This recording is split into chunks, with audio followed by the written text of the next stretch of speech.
Namaskar. Hello and welcome to PGurus channel. I'm your host 𝙒𝙧𝙤𝙀. So, Pakistan has a new chief of army. What does it mean? Have things changed for the better or for the worse or are the same? And look at the history of the Pakistani generals who are supposed to be the saviors of the nation. I say that in a very double quote manner. To understand all this and to look back and look forward, we have a very special guest. He's joining us from the United States, Lieutenant General Ravi Shankar. Namaskar and welcome to PGurus channel, sir. Namaskar. Thanks a lot, Mr. 𝙒𝙧𝙤, for calling me off on this show. It's an interesting topic. Pakistan is always an interesting topic. Okay. And it's been an interesting topic for the past 75 years. And and they have a new chief. It's not a new chief. They're in a new situation. We could discuss that also down the line. Yes, And yes. right, and we can start.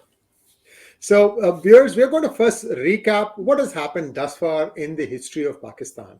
And General Ravi Shankar has a small presentation for us. We'll finish that presentation and then we'll have some back and forth questions and answers and in a little bit more in-depth look into what has been happening. General Ravi Shankar, over to you, sir. Mr. Iyer, I just wanted to put this across to everyone and all the audience. This is my new website called Ganeshshot, and when you go into this, you get almost 700 articles which I've written in my posts and videos and everything. They are beautifully cataloged in various categories. I thought it would serve a lot of people and give a lot of people a kind of a library to go to. And, That's wonderful, sir. How did you do the transition from the previous website to this one? That cataloging, was it automatic or manual? Let me put it this way: in the previous, my previous was a blog, it was Yes, based yes, on yes. bloggers. So I had to save that and then export it. There's a method by which you just transfer everything onto WordPress. But once you get into WordPress, you have to categorize them. So I had to recategorize all the 700 articles one by Okay, so one. that you had to do manually. Yeah, Okay. and then I had to put it create pages in WordPress, and then then it got into the WordPress. You see the top, it's arranged as the General's Corner is my personal message to everyone. It's got Yes. strategic affairs, defense analysis, firepower, and a whole lot of videos. In fact, if you go there, there's a page for PGurus also. And I want you to I am touched, sir. Thank you so much. okay. Thank you so much. And then something about the virus and how you contact me and all. And there's also a subscribe button. So I would, anyone who puts in his email, he can subscribe. And I'd request everyone, those who view this video, to subscribe to my website. And absolutely, you should subscribe to Good General's web page, because see, PGurus is just one platform that he frequents. There are many other platforms that are now inviting General Ravi Shankar. Plus, he's also a TV personality. So all that stuff you will get if you subscribe to his website. Then you will get all the notifications as and when the new stuff gets put up. Thank you very much, General Ravi Shankar. I'll let you take Yeah. take charge of the presentation, sir. I'm going to Yeah. go into mute now. Okay. We'll go to Pakistan first. Must understand, Pakistan in 75 years has had 17 army chiefs. We in 75 years have had 32 army chiefs. That's about 2 to 2.5 years in our case. Whereas in the Pakistani case, it's been 4 years per chief minimum. That's the minimum tenure. Okay. 75 years, 17 chiefs. So it's pure mathematics. But they're interesting personalities. They run the country, right? Look, there is something very funny about a Pakistani nation. Every time it chooses a chief of army staff, it expects stability. And we were discussing in a group today.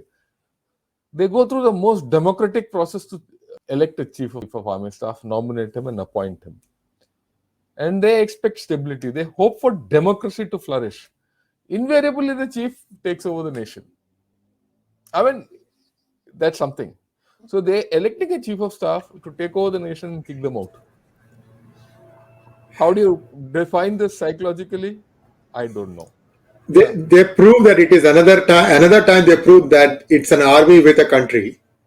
Yeah, it is. It is. It's an army with a country, and the country chooses the army chief of army staff to kick the PM and the president off or hang them or whatever, or get them assassinated. You know the gory history they have. And this is something which Mr. Najam Sethi has put out. I didn't know this. I thought it was very interesting. Every army chief has bit the hand that fed him. This is in Friday Times. Okay. As per him, General Ayub Khan turfed out President Iskandar Mizra. That is a fact. Yahya Khan sent Ayub Khan to pasture and he took over. Ziaul Haq sent Bhutto to gallows. That we know. Wahid Kakkad packed off Ishaq Khan. Pervez Musharraf ousted Nawaz Sharif. Right? Ashfaq Yani eased out Musharraf. Rahil Sharif settled up at Dharna to try and get rid of Nawaz Sharif. He also wanted an extension. Barring two or three of them, everyone has got extension. Two or three who didn't get it, one was prematurely sacked, one died, because of that. That's why they've got a tenure of 4 years plus. Of course, Kamaraj Javed Bajwa, facilitated by turn, he ousted Nawaz Sharif and Imran Khan. And now Shahbaz Sharif fate still hangs in balance. That will be left to this chap, new guy, Asim Munir. Okay, so they've got a history. Okay, of course, they've had their share of field marshals who were, I won't say field marshal, dictators, Ayub Khan, Yahya Khan, Ziaul Haq and Parash Musharraf. But there is something more, Dekho, the power of the chief, as the late Chief of Army Staff General Asif Nawaz Janjua, he is famously quipped, Yara, see this chief's chichi finger. When it can move 500,000 armed men by a twitch, how can the chief be anyone other than his own? So another chief who's his own has gotten. Okay, we'll discuss him a little later. Now, this is what Hamid Mir has said. Pakistan has had 4 martial laws declared. So when there isn't one in the country, we curse the undeclared ones.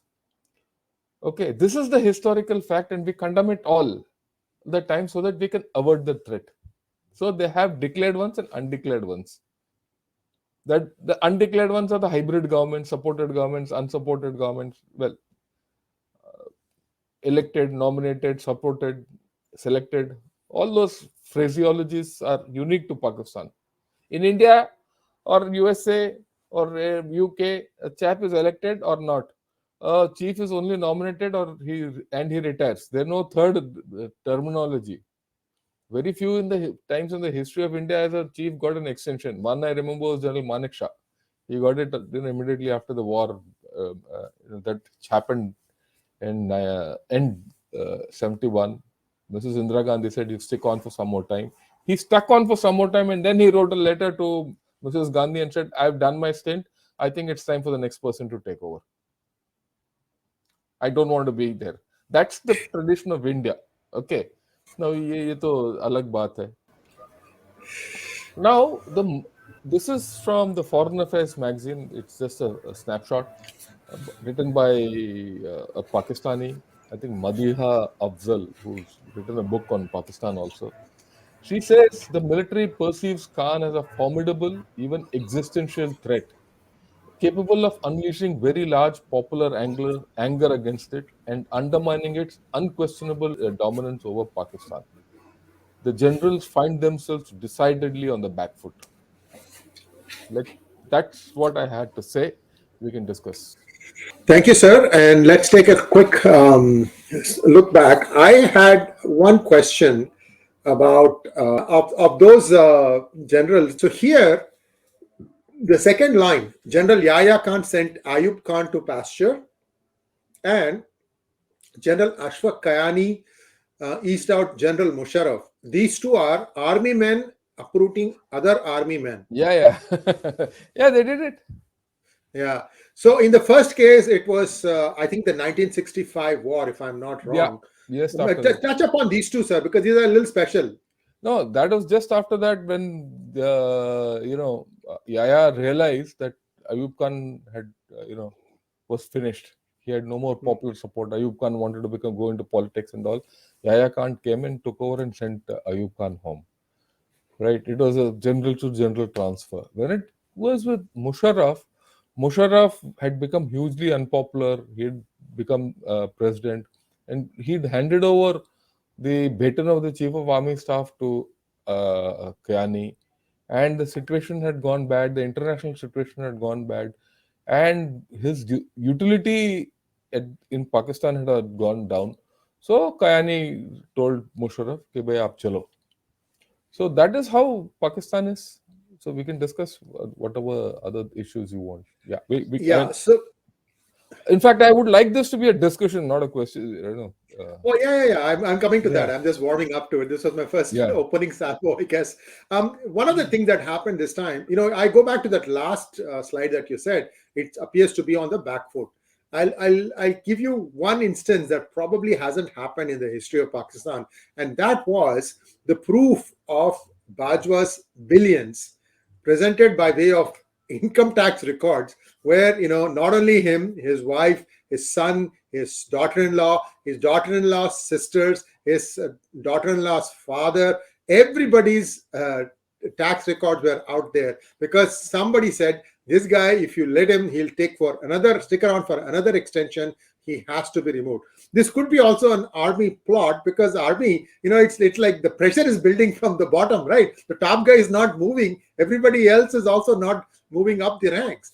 And we don't know what it is. But the amazing thing there is, nobody has asked Bajwa, nobody has moved against Bajwa, but they are probing how this article came to be written about. Yeah. I find it very interesting, sir. uh, Look, this is part. I don't think this is from within the army. This is my assessment has come from outside the army to put the army on the back foot. What I said, right? But the army has rallied again with him, and they're now fixing the guy who's put it out. Look, everyone knows that this has been happening in Pakistan. It's not new. It's only that for the first time, someone has put it out. Okay, has had the guts to put it out, and it underscores the point which is there in that slide. The army is being put on the back foot for the first time.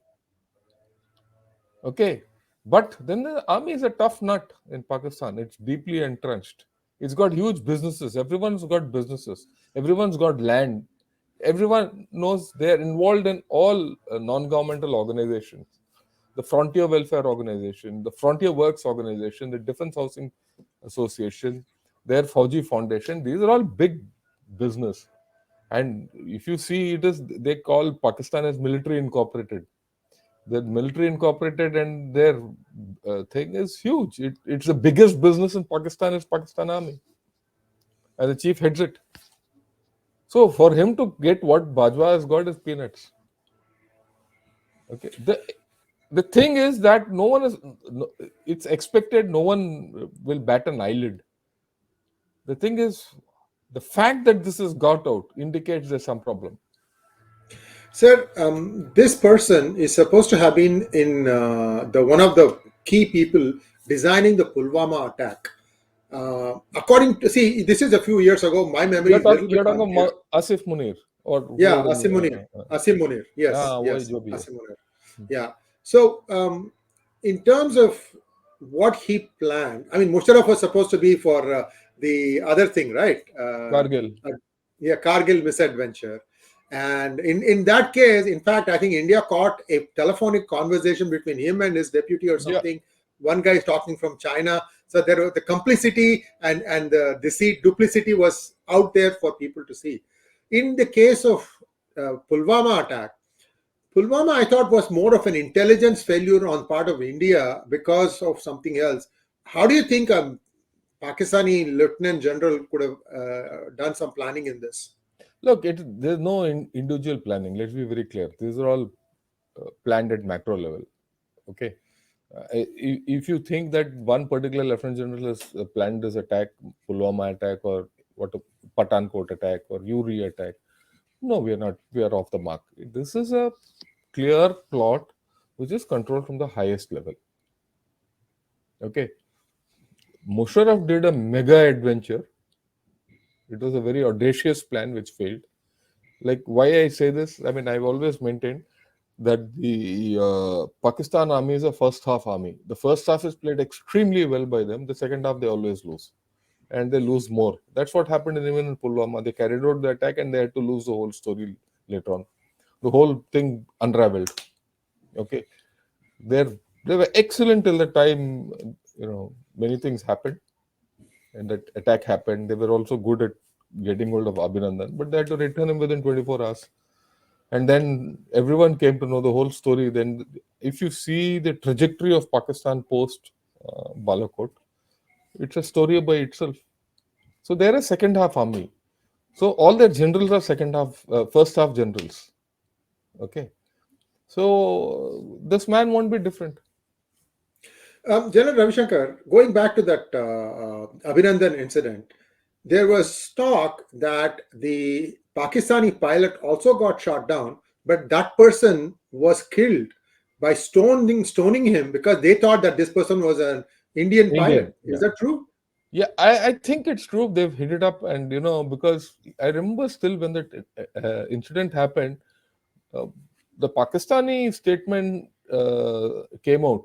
The spokesperson came out and said they've got two pilots. They've captured two pilots. That's what they said. Okay, but later it became one pilot. And when we said there's a X-16 shot down, they've covered it up. But that's okay. How does it matter? That's a matter of history. We know what Pakistan is, and there's no point justifying that story now. General Ravi Shankar, my question was more philosophical, sir. Yeah. Doesn't the local populace know from the uniform colors and things like that that it is Apna Admi? Well, it's difficult to differentiate between the Pakistani guy and the Indian guy. They almost look alike. So, and the normal guy won't know how a pilot looks like up in the air. So, I'll leave it at that. So, anyone coming over there would be deemed to be, we don't know. I mean, we don't know the thing. So, but the fact that they've hidden that story is known. Subterfuge is expected. So, but it gives you a larger picture because there's a debate on these days, take back POK and all that nonsense. Look, Abhinandan was bailed out in POK and he was beaten up in POK. The locals don't like him. So what are you going to do? Take over POK back? Get so many people who don't like you onto your side of the story. That's the worst thing you can do. So when we talk of taking back POK and all, we need to use our brain a little more than. I hear you there, sir. One lingering doubt, and this is something that's a little bit more general. It's not about India, but about US also. See, the way the opium is done now, the poppy and everything, all the raw production is done in Afghanistan. That stuff travels to Pakistan. That's where it is, purified, packaged, and so on and so forth. And from there, it goes to different parts of the world. Think 40 years ago, Colombia. The US had a maniacal zeal in shutting down the Colombian plants. Yet the United States has not lifted its little finger, right, whether it was post 9/11 to completely destroy this crop, because they were in a very destructive mood at that point of time. They didn't do it then. They didn't destroy the crop of Afghanistan. And they have not even mentioned about the fact that it's all being purified and being smuggled out of Pakistan. It goes through India sometimes and goes to Southeast, and then it goes from there to the rest of the world. Why is the US so blind to Pakistan's this particular strategy? No, the US is not blind. They're very clear. In fact, in the first instance when they went there, before the surge took place and all that, they had destroyed the poppy crop quite a bit. They had, what shall I say, discouraged cultivation of poppy, etc., etc. But they couldn't give an alternative to the people. So when they couldn't give an alternative to the people, after all, Afghanistan is a very poor agrarian society. Okay, they don't have anything. Poppy is a main source of income for the normal Afghan in those belts. If he doesn't have poppy to grow, he has to grow something. You don't have an alternate societal solution, so he'll grow poppy back, and it allowed. In fact, if you see the records, this I'm talking facts, and this is from American sources, US sources. I've read it from US sources. The poppy cultivation before the US troops landed in Afghanistan to when they left, you will see a marked increase. So US knows this entire story. They also know that a lot of narco trafficking takes place through Pakistan. They also know that these generals are involved. Many of the Pakistani army people are involved in this narco traffic.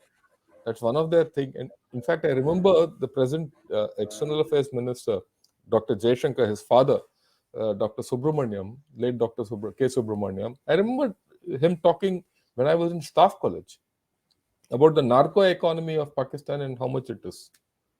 How the GDP of Pakistan was going up when they had no other produce. Right? And it was narco economy. That narco economy is still there. That is why it is not collapsing like Sri Lanka. If that is taken out, it would have collapsed like Sri Lanka. Or No, sir, you answered the part about poppy growing in Afghanistan, but why has the US not acted against Pakistan? I have one more instance to ask you, but let's first take this question. Why look, have they not forced Pakistan again, to shut down their... if you shut down, where will that poppy go? Where will that income come to Afghanistan? It's a Sir, this is hardly an excuse, sir. I mean, this is look. ruining the countries. I mean, that's a question which you should ask the US government. Someone in the US I will. I intend to. Through this video, I'm asking this question. No, I'm a citizen. I pay my tax dollars. Look, I have no doubt in my mind that this is something which the US government has to explain. I have the same question. You're fighting a war against terror, and you're, either you turned your eye the other side, or you're not given an alternate societal model for eradicating poppy cultivation. You've not done many things. So, you built that nation for 20 years. You were there. What did you do? It's a question which the US government has to ask itself. It's a question which the US Army has to ask itself. Okay. I mean, let me put it this way. We've been in Northeast so long. We've been in Kashmir so long, the Indian Army. You've seen Northeast is now almost integrated with India, almost 99%. 1% will be there here and there. And there were times when, when people went to vote, in elections, you could count the number of votes in a polling booth on your fingers. 8, 9, 10. There were guys who won with just one vote out of the 3 votes cast. Right? Farooq Abdullah is the latest one. In Punjab, no, Punjab is no problems. I'm talking of Northeast. I'm talking of Ulfa time. So many problems. You talk of Kashmir. I've conducted elections in Kashmir. I know the story there. Okay. But we've held that together. If you see the GDP of Kashmir and you see the growth and the economic indicators and the social indicators of Jammu and Kashmir as a whole and Ladakh are much more than many other states in India. Look, I'm very proud of the Indian Army for what it has done. It has built the nation. In fact, I'm writing a major, journal article on Indian Army as a builder of the nation. It made me so proud to just write that article. That's wonderful, sir. I mean, I have to also tell you, I'm very proud of the American Army also. It's not the American Army that is the problem. Look, I have no army is bad. Yes. I have trained with the American Army. I have a lot of respect for them. It's the government. It's their, State Department. It is their CIA. It is their, someone had to take this decision. And this is something which I'm not, why this decision was taken, they have to answer. Look, the army guy on ground can only execute orders which are given to him as per the policies. He works in this thing. It's a democracy. My fingers are not towards the US Army. The US state, the US government, they must have had a policy, right? And this let me tell you, all this what I'm now talking didn't come by to me long back as part of my research. It came when the last year when they quit Afghanistan, right? So it's their call. Take it up with them. So I want to cast your memory back 20 years, General Ravi Shankar. 9/11 happens. Within a matter of weeks, America was in Afghanistan. They had captured Kabul, and then they were basically driving both the Taliban as well as the Al-Qaeda eastwards into the mountains. Then what happened is very interesting, sir. There was a place called Kunduz, Kunduz. Yeah.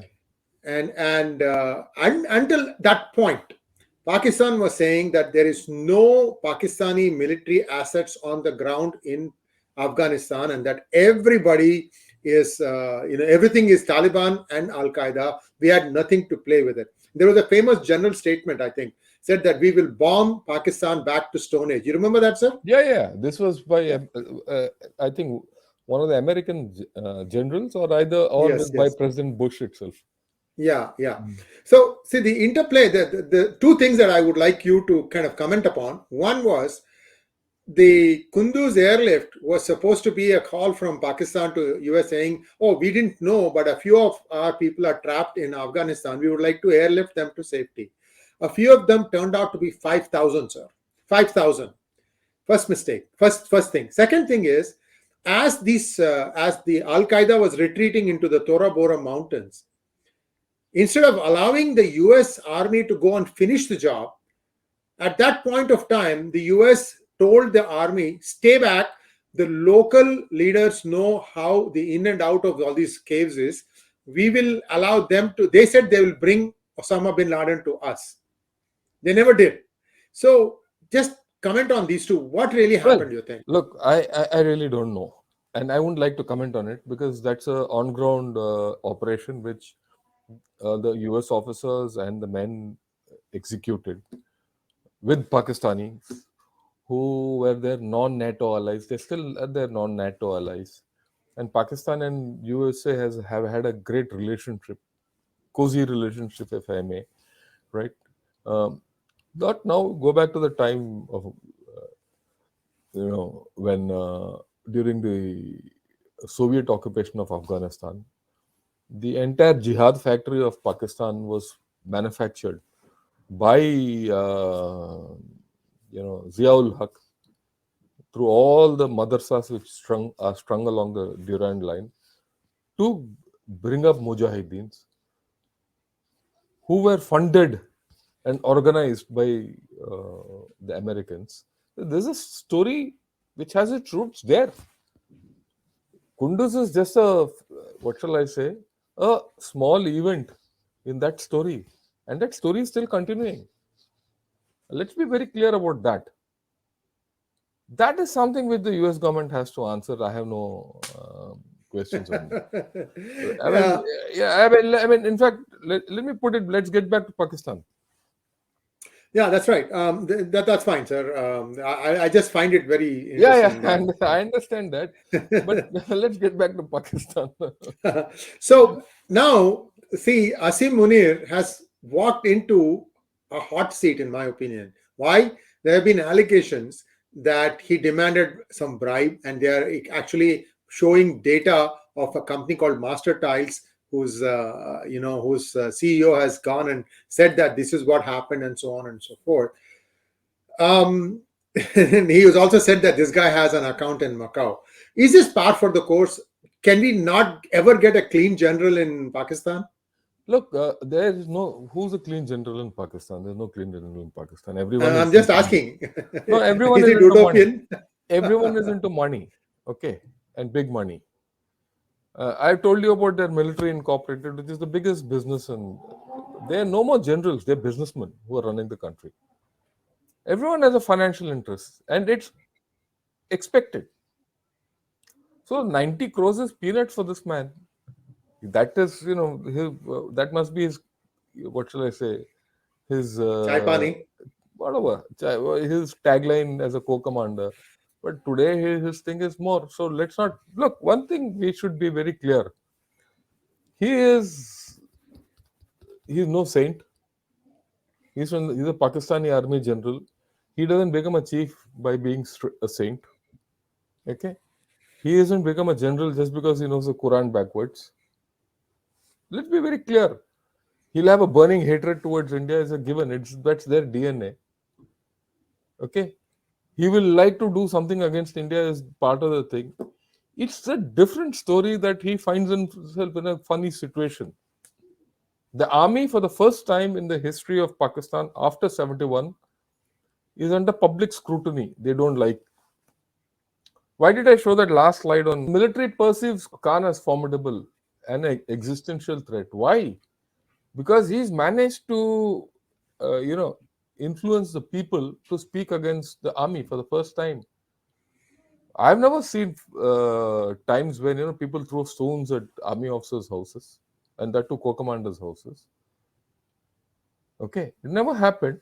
It's never happened that any politician in the history of Pakistan telling that they are calling the army neutrals and X Y Z. Okay, and mind you, this is a guy who's been propped up by the army. They were the same page, friends. He's fallen out. It's very funny. And the same Asim Munir has gone to, Imran Khan with a list of misdoings, financial problems, or whatever you call it, by Imran Khan's family, and within no time he was thrown out. So there is problem ahead. If Imran Khan comes back, what will he do with Asim Munir? What will Asim Munir do? He has to be his own man, like what Asif Nawaz said. If he has to be his own man, this is what he said. If he has to be, the chief has to be his own man. If the chief has to be his own man, okay, he will throw Imran Khan out. Either that will happen. If he doesn't throw Imran Khan out, and if Imran Khan comes back, which is the indication on thing, he will bottle the army up. And if he bottles the army up, it's a huge change in Pakistan. So Do you think Pakistan, realistically it's possible? look, I'll put it in a different this thing. I had written an article called "Chaos at Pakistan," which is, you can see, people can see it on my website. When I wrote that, I got a response from some across the border, and it was from a veteran. From what I could make out from him, he was pretty highly placed in the political hierarchy, or whichever hierarchy they had.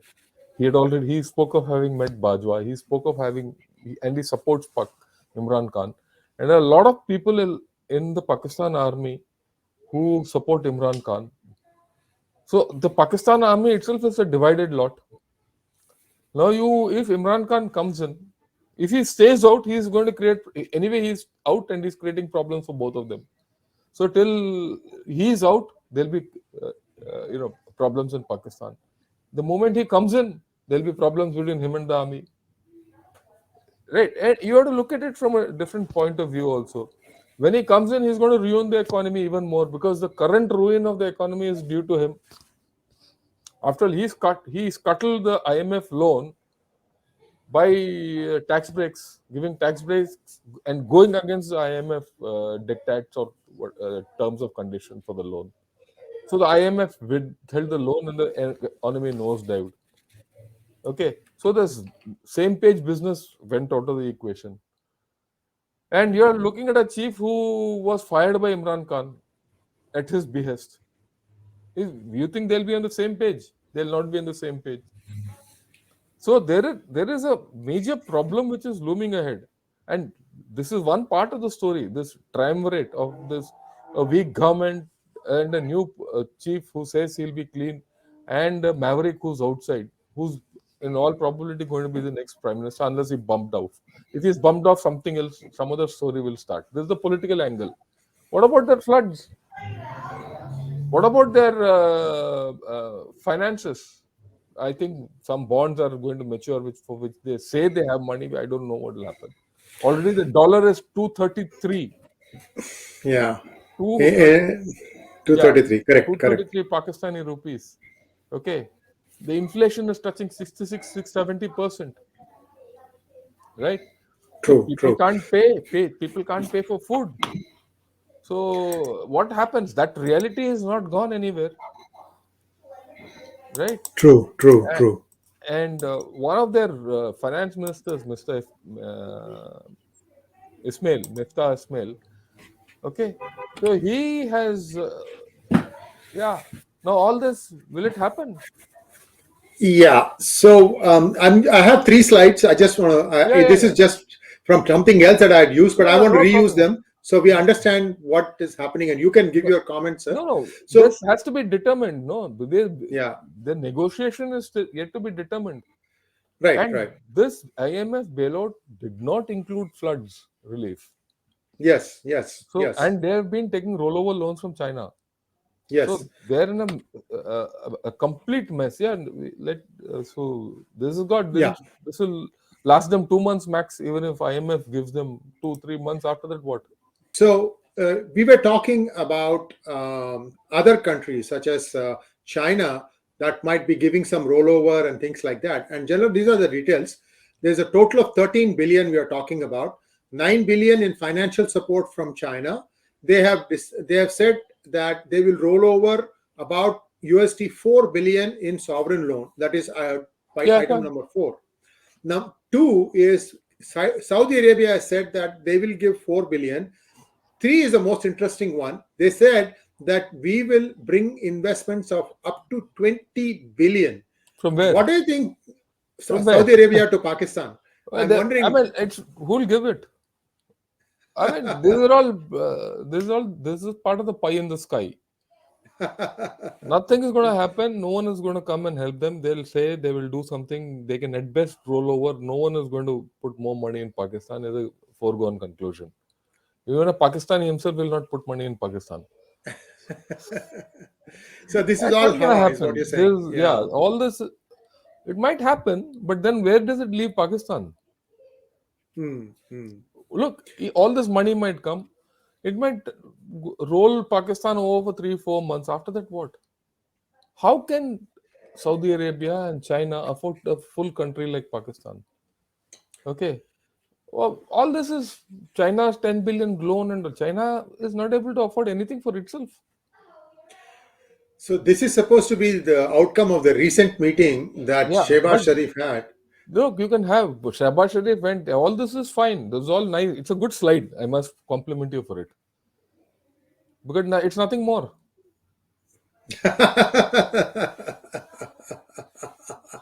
Well, if somebody from Pakistan government wants to get the slide, I'll be happy to oblige. Yeah, yeah, it's a So, beautiful slide. You give me, I'll just convert this into thousand billion. How does it? I mean, no one's interested in Pakistan. so all this is just again hot air. They are saying about putting Yeah, down yeah, a new yeah, yeah. railway, No, we'll see. and Railway, the existing railway doesn't function. How will they use? What will they do with the new railway? They don't have food to eat, right? So they don't have money for reconstruction of flood. That country is, I mean, you have to look at it. What do you do with the railway in Pakistan when you have nothing to move? how does it pull itself out of this mess? Look, that's what I'm saying. Again, Miftah Ismail, who was the finance minister in the last, till recently, he put on an article in Dawn. For 70 out of 75 years of Pakistan's existence, it has had a current account deficit for 73 years Oh wow. or 72 years. Hmm. Okay, and that current account deficit has only been widening. How can it happen? I mean, there's a limit to anyone giving money to Pakistan over and over and over and again. I And if it does happen and it goes that way, all the best to them. Let them live the way they want. How am I bothered? I mean, let me put it this way, sir. Why are we discussing this? We're discussing because it's a neighbor. It's a nuclear neighbor. And what do we do with them? We've had 3 wars with them or 4 wars with them, right? We've always defeated them. This is all history. Why am I bothered about them? Why should I analyze them? I analyze them because what is the repercussion on me?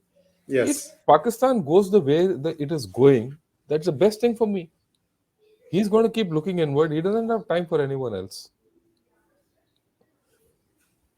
Okay, now you quoted all this. I saw, interview between of Najam Sethi the other day with Karan Thapar, where he says there is a understanding now coming in Pakistan that they have to start talking to India, and their existential threat is in the West with Taliban, and TTP has already opened its said Yes. the Yeah, ceasefire they is walked away from the ceasefire. Right. ceasefire. Right. Right. So now Hmm. all this is happening. Where will they go? Look, this is not new. Long back in 2007, 2008, I heard the Pakistani ambassador pleading in NDC, let's open our borders, let's trade because it's beneficial to both countries. We knew how beneficial it will be to Pakistan. Pakistan's lifeline is with India, no one else. But they think of themselves as Arabics, Turkics, Persian, right? In US, we have a word for it. It's called attitude adjustment. Well, it is not. This is attitude misalignment, completely. Okay, so there's a nation which doesn't know where it is heading tomorrow. And as far as I'm concerned, from India, like I said, it can head where it wants. We are interested in seeing what is the effect on us, and the effect on us is very clear. Internal discord. They'll keep looking inward. There'll not be a problem for us.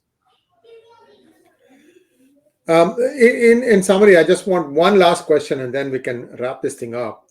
See, right now, India has a fairly good fencing with Pakistan. But if there is a civil war and half a million people start trying to cross over, do you think the walls will hold? I don't think there'll be a civil war in Pakistan. Okay. I'm talking. Right? There's no. You see, civil wars happen when there are two opposite political ideologies, and there's a territorial dispute or things like that. Like the American Civil War. If you see, it was an ideological dispute. Okay, for that matter, the civil war in China was between the nationalists and the communists. There's nothing all like that. Everyone wants to loot. These three chaps, this triumvirate of Imran Khan, army, and the gang, Business bad, yeah. they're all jockeying for power. No one wants to lose money. No one wants to lose power. So they'll keep Pakistan in where they are. There is no territorial dispute between Sindh and Punjab. Sorry, it's not there. It's only between Balochistan and the others. Balochistan has got no population. It's got no. It's being looted day in and day out. Their problem will come with the Durand Line and Pashtuns. And this is a problem which is endemic to them from independence. It's not new. If you see their history, all their Pashtuns were diverted as raiders and all into Srinagar, and then later Ziaul Haq pushed them into Afghanistan to fight against, the USSR to keep Pashtun nationalism out of the Pakistani equation. But now they have nowhere to go. It's back. Look, if a person like Najam Sethi says that their problem is to the west and not to the east, I tend to believe him. They have to and why are we bothered about them? Where are we? What's your GDP and what's his GDP?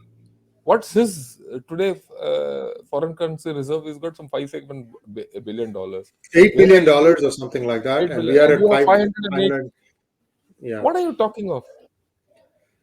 I mean, India has. We can't even put them in the same. So the point is that, see, as Indians, we're very emotional to Pakistan. My argument and why I talk of all this, why I analyze Pakistan is, how do you ignore it?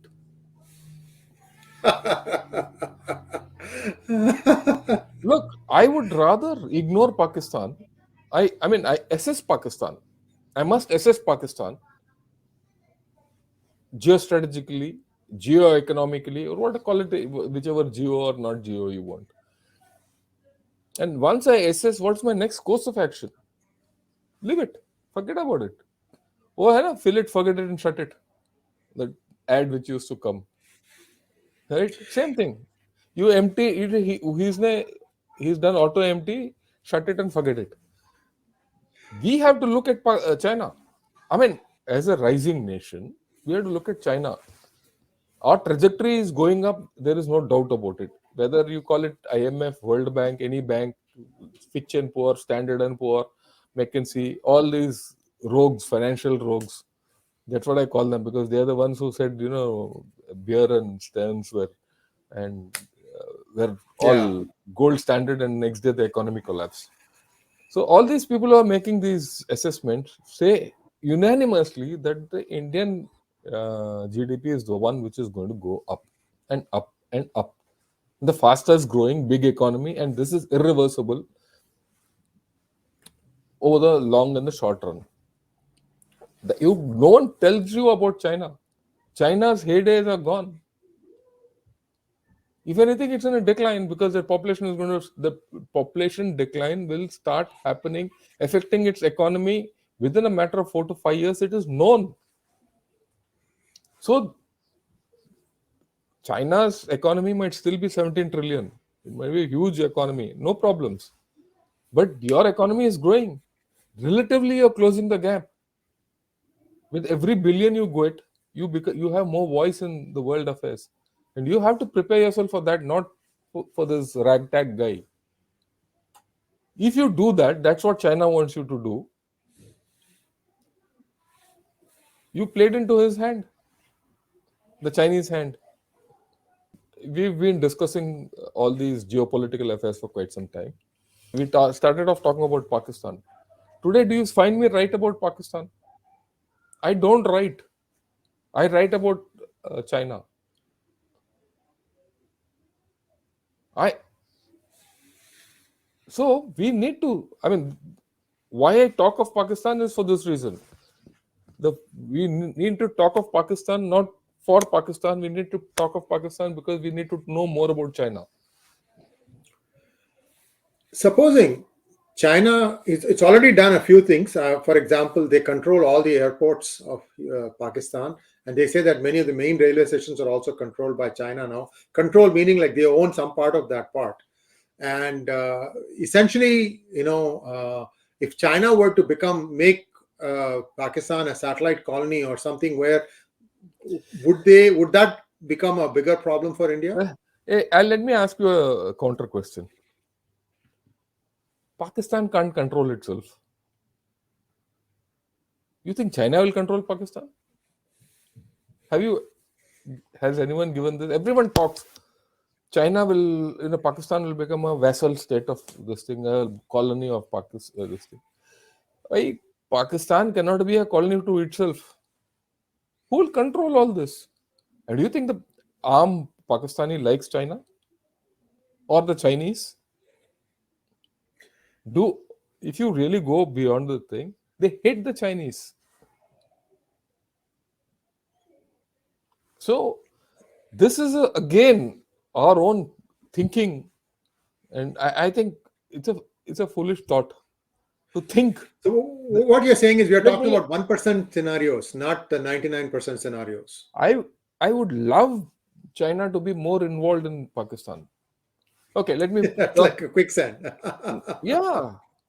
Look, I did mention this. In which show? I'm forgetting. Tomorrow's battleground between China and USA is Pakistan. Isn't it started? I would love China to go get enmeshed in Pakistan and get stuck there. And USA is just waiting for that. They have their screws into Pakistan nice and proper. And look, whatever it is, the USA is not a superpower for any stupid reason. For nothing, yeah. Yeah. Okay. They didn't become a superpower just like that. People had brains. They have brains. And that exit from Afghanistan is not forgotten. I don't think American memory is so short that they'll forgive Pakistan. They'll turn the screws. And today there is no doubt there's a competition between USA and China. And that competition will be sorted out in Pakistan. If someone tells me that Pakistan is not a battleground between these two great people, all the best to him. If someone tells me that India should not use Pakistan to sort out China, then we're not thinking right. I'm very happy with what's happening. A country which is China has to commit more resources into Pakistan. Pakistan's history, I've just told you about the current account deficit, 72 out of 75 years, it has had a negative widening current account deficit. That tells you a whole lot. It's going to have a population, it's already at 230 billion, it's going to go to 300 billion in the next 20 years. There are no resources. And you're going to invest into this country? All the best, China. One alarming fact, which is probably explaining the radicalization, is 65% of Pakistan literacy is less than 5th grade. So we are talking of this. That not only literacy is less than 5th grade. Pervez Hoodboy has written in an article to say that even in science textbook there's radicalization. How does it matter? Let it be radical. I mean, all what you're saying only tells me even more and more to ignore it. No, what happens is if people don't understand their consequences, right, then there will be always some extreme act attempted against India. I don't think they're in any position to do anything like that. You don't think so? Where No more is the 2611s? do they have the capability to do it? Why is it that they have sued for peace as part of Bajwa doctrine? Look, when you talk to me, I talk geostrategy. I'm not reactionary to particular event or particular trend line. You look at it as a larger thing. When Najam Right. Sethi says this problem is Afghanistan, who am I not to say so? And that's the fact. Many of us in India look at India, Pakistan in a binary situation. Okay, and then we say, oh, Pakistan will do this to you. I mean, look at it. Let me put it. A chap with $5 billion reserve will do hell of a lot to India, which has got a $580 billion reserve. That India, like a $4 trillion economy or a $5 trillion, whatever it is, can do nothing to a $17 trillion economy like China. There you would fall short. Here you are scared of this. Look, we need to think different. We need to pull our weight and, not, and we need not hold back our punches. And the time has come for us to do that. Well, will we is the question that's going to be left hanging with this hangout. Yeah, that's okay. And we'll come back to this. We'll revisit it. We've been one of our pet topics. And General Ravi Shankar, thank you so much for a free flow of thought here. And viewers, I hope you like this conversation. Please like, share, and subscribe to our channel. And go and subscribe to General's website, gunnershot.com. Thank you. 2 S's, Gunners Shot. 2 S's there.com. Yes. He's got a beautiful new look, and give him that encouragement. He's done all this by himself. And you and I probably keep breaking the adage that you can't teach old dog new tricks. So, thank you very much, General Ravi Shankar. Thanks a lot, sir. It was actually adult education for me. I'm now an old age web designer.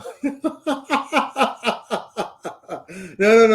This is age is just a number now. So that's for sure. Thank you so much, sir. Namaskar. Thanks a lot, sir. Thank you.